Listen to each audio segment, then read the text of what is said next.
Representative of Soyuz.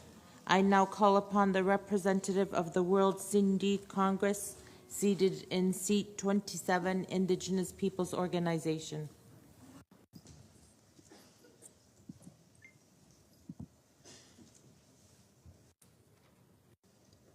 Hello. Is it on? Can I speak? Yeah, thank you.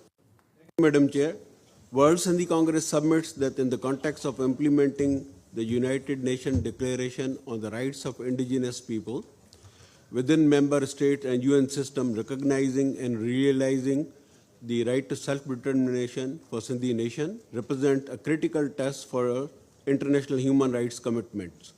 For the Sindhi people, at ancient nation with distinguished linguistic, cultural and historical identity rooted in Indus Valley, self-determination is not merely a political aspiration, but existential necessity. Under Article 3 of UNDRIP, the right to self-determination guarantees that people can freely determine their political status and pursue their economic, social, and cultural development. When applying the themes focus on addressing challenges, the Sindhi context highlights profound systematic hurdles.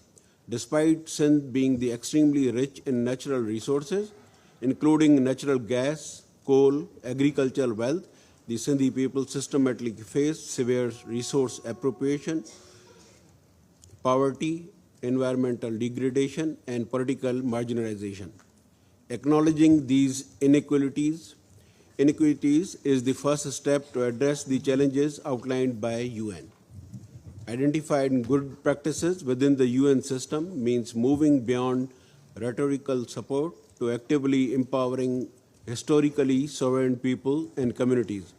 For Sindhi nation, securing the right to self-determination is a paramount. It is only structured mechanism that ensures that they can protect their historical lands, preserve their millennia-old heritage and language, and maintain democratic control over their natural wealth. Ultimately, the implementation of UNDRIP remains incomplete unless marginalized nations like Sindhis are afforded the autonomy, voice, and international recognition required to protect their fundamental human rights and determine their own future. Jai Sindh. Thank you.